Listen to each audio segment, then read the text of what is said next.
مگر چونکہ بیوی نے ان کی بہت خدمت کی تھی اور ان سے کوئی گناہ بھی صادر نہیں ہوا تھا، اس لیے اللہ تعالیٰ نے اپنی رحمت سے ان کے لیے ایک تخفیف فرمائی اور ارشاد فرمایا کہ اے ایوب، تم اپنے ہاتھ میں ایک مٹھا سینکوں کا لو جس میں 100 سینکیں ہوں، اور اپنی بیوی کو اس سے مار لو اور اپنی قسم نہ توڑو۔ چنانچہ ایسا ہی ہوا۔ دوستو، اللہ تعالیٰ نے قرآن پاک میں حضرت ایوب علیہ السلام کی تعریف فرمائی، جیسا کہ ارشاد باری تعالیٰ ہے، بے شک ہم نے ان کو بڑا صابر پایا، اچھے بندے تھے کہ اللہ کی طرف بہت رجوع کرتے تھے۔ بعض حضرات نے شیطان کے رنج و ایذا پہنچانے کی تفصیل یہ بیان کی ہے کہ حضرت ایوب علیہ السلام جس بیماری میں مبتلا ہوئے وہ شیطان کے تسلط کی وجہ سے آئی تھی، اور ہوا یہ تھا کہ ایک مرتبہ فرشتوں نے حضرت ایوب علیہ السلام کی بہت تعریف کی، جس پر شیطان کو سخت حسد ہوا اور اس نے اللہ تعالیٰ سے دعا کی کہ مجھے ان کے جسم اور مال و اولاد پر ایسا تسلط عطا فرما کہ جس سے میں ان کے ساتھ جو چاہوں سو کروں۔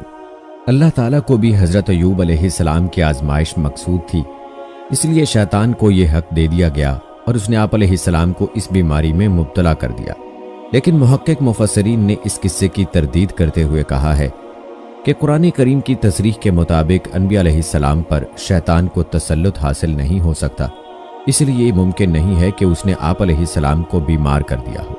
بعض حضرات نے شیطان کے رنج و آزار پہنچانے کی یہ تشریح کی ہے کہ بیماری کی حالت میں شیطان حضرت ایوب علیہ السلام کے دل میں طرح طرح کے وسوسے ڈالا کرتا تھا، جس سے آپ علیہ السلام کو اور زیادہ تکلیف ہوتی تھی۔ دوستو، آخرکار حضرت ایوب علیہ السلام کی دعا بارگاہ الہی میں قبول کر لی گئی۔ انہوں نے اپنا پاؤں زمین پر مارا، جہاں سے ٹھنڈے اور شیریں پانی کا چشمہ پھوٹ پڑا۔ پھر آپ علیہ السلام نے اپنے کمزور اور لاغر جسم کو گویا اس چشمے کے پانی پر ڈال دیا۔ جیسے جیسے جسم پر پانی پڑتا، جسم میں توانائی آتی جاتی۔ آپ علیہ السلام دیر تک نہاتے رہے، یہاں تک کہ مکمل طور پر صحت مند ہو گئے۔ اس وقت ان کی اہلیہ وہاں موجود نہیں تھی، جیسا کہ ابن ابی حاتم نے فرمایا۔ حضرت ابن عباس رضی اللہ تعالی عنہ سے مروی ہے کہ اللہ تعالیٰ نے حضرت ایوب علیہ السلام کو جنت کا جوڑا پہنا دیا تھا۔ پھر وہ ہٹ کر ایک طرف بیٹھ گئے تو ان کی بیوی تشریف لائیں اور انہیں پہچان نہ سکی۔ انہوں نے آپ علیہ السلام سے پوچھا، اے اللہ کے بندے، یہاں ایک آفت زدہ شخص ہوتا تھا، وہ کہاں گیا؟ شاید کہ اسے کتے لے گئے یا بھیڑیے۔ اور ایک گھڑی یوں ہی بات کی۔ پھر حضرت ایوب علیہ السلام نے فرمایا، میں ہی ایوب ہوں۔ انہوں نے عرض کیا، اے اللہ کے بندے، آپ مجھ سے مذاق کرتے ہیں؟ حضرت ایوب نے کہا، میں ہی ایوب ہوں، اللہ نے مجھے میرا جسم لوٹا دیا ہے۔ مسند احمد میں حضرت ابو ہریرہ رضی اللہ تعالی عنہ سے مروی ہے کہ رسول اکرم صلی اللہ علیہ وآلہ وسلم نے فرمایا، حضرت ایوب علیہ السلام غسل فرما رہے تھے کہ ان پر سونے کی ٹڈیوں کا غول برسنا شروع ہوا، تو آپ علیہ السلام ان کو اپنے کپڑوں میں سمیٹنے لگے۔ اس پر اللہ تعالیٰ نے پکارا، اے ایوب، کیا میں نے تجھ کو ان سے جو تو دیکھ رہا ہے غنی نہیں کر دیا تھا؟ عرض کیا، کیوں نہیں میرے پروردگار، لیکن آپ کی برکت سے مجھے استغنا نہیں ہے۔ دوستو، آپ نے ملاحظہ فرمایا کہ آزمائش و امتحان اور مصائب و آلام پر صبر و شکر میں حضرت ایوب علیہ السلام ضرب المثل ہیں۔ اللہ رب العزت نے آپ علیہ السلام کو صبر و شکر کا وہ مقام عطا فرمایا کہ رہتی دنیا تک لوگوں کے لیے صبر ایوب مشعل راہ بن گیا۔ اللہ تعالیٰ نے جوں جوں آپ علیہ السلام کی آزمائشیں بڑھائیں، ویسے ویسے ان کی عبادت و ریاضت بڑھتی چلی گئی، یہاں تک کہ صبح و شام کا ہر لمحہ یاد الہی میں صرف ہوتا رہا۔ اور یہی وجہ ہے کہ قرآن پاک میں مختلف مقامات پر مصائب و تکالیف میں صبر کرنے والوں کو بے شمار اجر و ثواب کی نوید سنائی گئی۔ سورہ نحل کی آیت نمبر 96 میں اللہ تعالیٰ نے ارشاد فرمایا، جن لوگوں نے صبر کیا ہم ان کو ان کے اعمال کا بہت اچھا بدلہ دیں گے۔ سورہ فرقان کی آیت نمبر 75 میں اللہ تعالیٰ نے ارشاد فرمایا، ان لوگوں کو ان کے صبر کے بدلے جنت کے بالا خانے عطا ہوں گے اور وہاں فرشتے دعاؤں اور سلام سے ان کا استقبال کریں گے۔ سورہ زمر کی آیت نمبر 10 میں اللہ تعالیٰ نے ارشاد فرمایا، جو لوگ صبر سے کام لیتے ہیں ان کو بے حساب ثواب دیا جائے گا۔ اسی طرح سورہ دہر کی آیت نمبر 12 میں اللہ تعالیٰ نے ارشاد فرمایا، اور ان کے صبر کے بدلے انہیں جنت کے باغات اور ریشمی لباس عطا فرمائے گا۔ دوستو، ہم آپ کو حضرت ایوب علیہ السلام کی وفات کے بارے میں بھی بتائیں گے کہ کس عمر میں آپ علیہ السلام کی وفات ہوئی، لیکن اس سے پہلے آپ کی توجہ ایک اہم بات کی جانب مبذول کرواتے ہیں۔ بعض روایات میں حضرت ایوب علیہ السلام کی بیماری میں ان کے جسم میں کیڑے پڑنے کی بات کو غلط کہا گیا ہے۔ صحیح بات کیا ہے، اس بارے میں جامعۃ العلوم اسلامیہ علامہ بنوری ٹاؤن کراچی کے دارالفتاء کا کہنا ہے کہ مفتی محمد شفیع رحمہ اللہ علیہ نے حضرت ایوب علیہ السلام کی بیماری کے متعلق معرف القرآن میں لکھا ہے، قرآن کریم میں اتنا تو بتایا گیا ہے کہ حضرت ایوب علیہ السلام کو ایک شدید قسم کا مرض لاحق ہو گیا تھا، لیکن اس مرض کی نوعیت نہیں بتائی گئی۔ احادیث میں بھی اس کی کوئی تفصیل حضرت صلی اللہ علیہ وآلہ وسلم سے منقول نہیں، البتہ بعض آثار سے معلوم ہوتا ہے کہ آپ علیہ السلام کے جسم کے ہر حصے پر پھوڑے نکل آئے تھے، یہاں تک کہ لوگوں نے گھن کی وجہ سے آپ علیہ السلام کو ایک کوڑے یعنی کچرے کے ڈھیر پر ڈال دیا تھا۔ لیکن بعض محقق مفسرین نے ان آثار کو درست تسلیم کرنے سے انکار کیا ہے۔ ان کا کہنا ہے کہ انبیاء علیہ السلام پر بیماریاں تو آ سکتی ہیں، لیکن انہیں ایسی بیماریوں میں مبتلا نہیں کیا جاتا جن سے لوگ گھن کھانے لگے۔ حضرت ایوب علیہ السلام کی بیماری بھی ایسی نہیں ہو سکتی، بلکہ یہ کوئی عام قسم کی بیماری تھی، لہٰذا وہ آثار جن میں حضرت ایوب علیہ السلام کی طرف پھوڑے پھنسیوں کی نسبت کی گئی ہے یا جن میں کہا گیا ہے کہ آپ علیہ السلام کو کوڑے پر ڈال دیا گیا تھا، روایتاً اور درایتاً قابل اعتماد نہیں ہے، لہٰذا آپ علیہ السلام کے بدن میں کیڑے پڑنے کی بات درست نہیں، واللہ عالم۔ اور دوستو اب بات کرتے ہیں آپ علیہ السلام کی عمر مبارکہ کی۔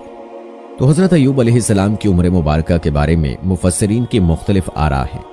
اکثر نے آپ علیہ السلام کی عمر 140 سال بتائی ہے، جبکہ ابن جریر رحمہ اللہ علیہ کے مطابق آپ علیہ السلام کی عمر 93 سال تھی، واللہ عالم۔ دوستو یہ 1520 قبل مسیح کی بات ہے۔ مصر پر فرعون بادشاہ منفتح ثانی کی حکومت تھی، بعض نے اس کا نام منفتح بھی لکھا ہے، اور وہ والد رمیسس کے بڑھاپے کی وجہ سے عملاً حکمران بنا ہوا تھا۔ خدائی کا دعوے دار یہ بادشاہ بڑا ظالم و جابر تھا، اس نے بنی اسرائیل کو اپنا غلام بنا رکھا تھا، حالانکہ وہ حضرت یوسف علیہ السلام کے زمانے سے وہاں رہائش پذیر تھے۔ حضرت یوسف علیہ السلام نے اپنے والد حضرت یعقوب علیہ السلام اور اپنے بھائیوں کے لیے ایک قطعہ زمین اس وقت کے فرعون بادشاہ ریان بن ولید سے حاصل کیا تھا۔ حضرت یعقوب علیہ السلام کی یہی نسل بنی اسرائیل کہلائی جو مصر میں خوب پھلی پھولی۔ یہ لوگ حضرت یعقوب علیہ السلام کے دین کے پیروکار تھے، چنانچہ اس وقت اللہ تعالیٰ کے نزدیک یہ سب سے بہتر جماعت تھی۔ انہوں نے فرعون کو سجدہ کرنے اور اسے اپنا رب ماننے سے انکار کر دیا تھا، اسی وجہ سے بادشاہ اور اس کے حواری ان پر ظلم و ستم کے پہاڑ ڈھاتے اور ان سے گھٹیا کام کرواتے۔ یاد رہے فرعون کسی خاص شخص کا نام نہیں بلکہ مصر کے بادشاہوں کا لقب تھا۔ تاریخی حقائق کے مطابق 31 فرعون خاندانوں نے مصر پر یکے بعد دیگرے حکومت کی۔ سب سے آخری خاندان نے 332 قبل مسیح میں سکندر اعظم کے ہاتھوں شکست کھائی۔ دوستو یہ تھا مختصر تعارف حضرت موسیٰ علیہ السلام کے زمانے کا۔ جہاں تک بات ہے آپ علیہ السلام کے نام و نسب کی، تو حضرت موسیٰ علیہ السلام کا نام اور نسب مبارک یوں بتایا جاتا ہے: موسیٰ بن عمران بن قاہس بن آزر بن یعقوب بن اسحاق بن ابراہیم علیہ السلام۔ دوستو حضرت موسیٰ علیہ السلام کی پیدائش کا واقعہ بڑا ہی دلچسپ اور ایمان افروز ہے۔ حضرت ابن عباس رضی اللہ تعالی عنہ اور حضرت ابن مسعود رضی اللہ تعالی عنہ سے مروی ہے کہ فرعون نے خواب دیکھا تھا کہ گویا ایک آگ بیت المقدس کی طرف سے چلی آ رہی ہے، اور اس نے مصر کے گھروں اور تمام قبطیوں یعنی بنی اسرائیل کے مخالف فرعونیوں کے گروہ کو جلا ڈالا، لیکن بنی اسرائیل کو آنچ تک نہ آئی۔ فرعون نے بیدار ہونے کے بعد اپنے ملک کے تمام کاہنوں، نجومیوں، جادوگروں اور دیگر ماہرین کو جمع کیا اور سب سے اس خواب کی تعبیر معلوم کی، جس پر انہوں نے جواب دیا: بنی اسرائیل میں ایک بچہ پیدا ہوگا اور اس کے ہاتھوں اہل مصر کی ہلاکت ہوگی۔ نیز بنی اسرائیل کے ہاں بھی شروعات ہی سے یہ بات مشہور تھی کہ انہی میں ایک بچہ پیدا ہوگا جو بڑا ہو کر فرعون کا تختہ الٹے گا اور بنی اسرائیل کے پاس مصر کی باغ ڈور آئے گی۔ یہ خبر فرعون مصر کو بھی اس کے درباریوں نے پہنچا دی تھی، لہٰذا اس خواب کے بعد وہ مزید فکر مند ہو گیا اور اس نے حکم جاری کر دیا کہ بنی اسرائیل میں پیدا ہونے والے تمام لڑکے قتل کر دیے جائیں۔ اس حکم کے بعد فرعون کے حواریوں اور اس کی سپاہ نے ہر ممکن اقدام اٹھا لیا کہ کوئی نومولود لڑکا زندہ نہ بچ پائے، لیکن اللہ کے فیصلے اٹل ہوتے ہیں۔ دیکھتے ہی دیکھتے بنی اسرائیل کے ہزاروں نومولود بچے ذبح کر دیے گئے۔ پھر ایک وقت وہ آیا کہ جب قبطی سرداروں نے فرعون سے کہا کہ اگر بنی اسرائیل کے لڑکوں کا اسی طرح قتل عام ہوتا رہا تو ہمیں آئندہ خدمت گار ملنا مشکل ہو جائیں گے، اور پھر ہمارے یہ کمتر، گھٹیا اور غلیظ کام کون کرے گا؟ اس پر فرعون نے حکم جاری کیا کہ 1 سال چھوڑ کر بچے قتل کیے جائیں، اور انہی حالات میں حضرت موسیٰ علیہ السلام پیدا ہوئے۔ نجومیوں نے فرعون کو اطلاع دی کہ بچہ پیدا ہو چکا ہے۔ اس اطلاع نے فرعون کو بدحواس کر دیا اور اس کی سپاہ نے گھر گھر تلاشی شروع کر دی۔ حضرت موسیٰ علیہ السلام کے بھائی حضرت ہارون علیہ السلام سال امان میں پیدا ہوئے تھے، جبکہ حضرت موسیٰ علیہ السلام قتل والے سال میں پیدا ہوئے، مگر اللہ نے ان کی حفاظت کا سامان اس طرح فرمایا کہ ان کی والدہ پر معمول کے مطابق حمل کے آثار ظاہر نہیں ہوئے، جس سے فرعون کی چھوڑی ہوئی دائیوں کی نگاہ میں نہ آئیں۔ یوں ولادت کا مرحلہ تو خاموشی سے گزر گیا اور حکومت کے علم میں نہ آ سکا، لیکن ولادت کے بعد بھی قتل کا اندیشہ موجود تھا۔ اللہ تعالیٰ نے اس کا حل بھی موسیٰ علیہ السلام کی والدہ کو سمجھا دیا، چنانچہ انہوں نے بچے کو صندوق میں لٹا کر دریائے نیل میں ڈال دیا، جیسا کہ قرآن پاک کی سورہ قصص کی آیت نمبر 7 میں اللہ تعالیٰ ارشاد فرماتے ہیں، ہم نے موسیٰ کی ماں کو وحی کی کہ اسے دودھ پلاتی رہے، اور جب تجھے اس کی نسبت کوئی خوف معلوم ہو تو اسے دریا میں بہا دینا، اور کوئی ڈر، خوف یا رنج و غم نہ کرنا، ہم یقیناً اسے تیری طرف لوٹانے والے ہیں اور اسے اپنے پیغمبروں میں سے بنانے والے ہیں۔ دوستو، علامہ طبری رحمہ اللہ علیہ فرماتے ہیں کہ حضرت موسیٰ علیہ السلام کی والدہ نے 3 دن آپ علیہ السلام کو دودھ پلایا اور چوتھے دن لکڑی کے صندوق میں رکھ کر دریا میں ڈال دیا، جبکہ بعض دیگر مفسرین نے دودھ پلانے کی مدت 3 ماہ بیان کی ہے۔ صندوق دریا میں بہتا ہوا فرعون کے محل کے پاس پہنچ گیا جو لبے دریا تھا۔ فرعون کے نوکروں نے صندوق اٹھایا اور فرعون کی بیوی آسیہ کی خدمت میں پیش کر دیا۔ آسیہ بے اولاد تھیں، تو انہوں نے جب صندوق میں ایک حسین و جمیل چاند جیسے بچے کو لیٹے دیکھا تو فریفتہ ہو گئی۔ بے اختیار بچے کو گود میں اٹھایا اور جلدی سے فرعون کے پاس لے گئیں اور بولی، یہ میری اور تمہاری دونوں کی آنکھوں کی ٹھنڈک ہے، اسے قتل نہ کرنا، شاید یہ ہمیں فائدہ پہنچائے یا ہم اسے اپنا بیٹا بنا لیں۔ اہلیہ کی شدید خواہش کے پیش نظر فرعون نے بادل ناخواستہ پرورش کی اجازت دے دی۔ ادھر حضرت موسیٰ علیہ السلام کی والدہ نے انہیں دریا کے سپرد تو کر دیا تھا، لیکن وہ بے قرار تھی، چنانچہ انہوں نے حضرت موسیٰ علیہ السلام کی بہن مریم بنت عمران کو بھائی کی خبرگیری کے لیے بھیجا۔ مریم دور سے صندوق کو دیکھتے ہوئے دریا کے کنارے کنارے چلتی ہوئی فرعون کے محل تک پہنچ گئی، جہاں فرعون کی بیوی دیگر عورتوں کے ساتھ بڑی دیر سے معصوم بچے کو دودھ پلانے کی کوششوں میں مصروف تھی، لیکن کوئی آیا انہیں دودھ پلانے اور چپ کروانے میں کامیاب نہیں ہو رہی تھی۔ جیسا کہ قرآن پاک کی سورہ قصص کی آیت نمبر 13 میں اللہ تعالیٰ نے ارشاد فرمایا، اور ہم نے پہلے ہی سے اس پر دائیوں کے دودھ حرام کر دیے تھے۔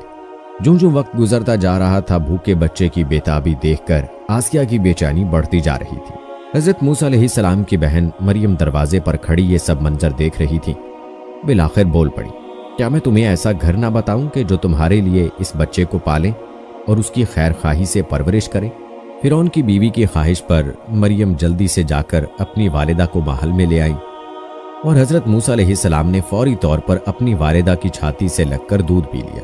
یوں اللہ نے آپ علیہ السلام کی والدہ سے کیا ہوا وعدہ پورا کر دکھایا، اور اسی بارے میں سورہ قصص کی آیت نمبر 13 ہی میں اللہ تعالیٰ ارشاد فرماتے ہیں، سو ہم نے ان کو ان کی ماں کے پاس پہنچا دیا تاکہ اس کی آنکھیں ٹھنڈی ہوں اور وہ غم نہ کھائیں، اور جان لیں کہ اللہ کا وعدہ سچا ہے، لیکن اکثر لوگ نہیں جانتے۔ آسیہ نے حضرت موسیٰ علیہ السلام کی والدہ سے استدعا کی کہ وہ محل ہی میں رہنے لگیں اور اس بچے کی پرورش کریں، لیکن موسیٰ علیہ السلام نے انکار کر دیا کہ میرے شوہر اور بچے پریشان ہوں گے۔ اس پر آسیہ بچہ انہیں دینے پر مجبور ہو گئی۔ پھر اس نے بچے کے لیے وظیفہ بھی مقرر کر دیا۔ یوں اللہ کی شان دیکھیے کہ جس بچے کے خوف سے فرعون نے ہزاروں بچے ذبح کروا دیے، وہ بچہ فرعون ہی کے زیر نگرانی اور سرکاری تحفظ میں پروان چڑھنے لگا۔ دوستو، روایات کے مطابق حضرت موسیٰ علیہ السلام رضاعت کی عمر تک اپنی والدہ کے پاس ہی پرورش پاتے رہے۔ پھر جب آپ علیہ السلام کا دودھ چھڑوایا گیا تو والدہ نے آپ علیہ السلام کو دوبارہ فرعون کی بیوی کے حوالے کر دیا۔ ایک روز کا ذکر ہے کہ آسیہ اور فرعون اپنے محل میں بیٹھے تھے۔ آسیہ نے حضرت موسیٰ علیہ السلام کو اٹھا کر فرعون کی گود میں بٹھا دیا۔ حضرت موسیٰ علیہ السلام نے فرعون کی گود میں بیٹھتے ہی اس کی داڑھی پکڑ لی اور پھر اس کے منہ پر تمانچہ رسید کر دیا۔ بعض روایات میں ہے کہ ان کے ہاتھ میں ایک چھڑی تھی جس سے وہ کھیل رہے تھے۔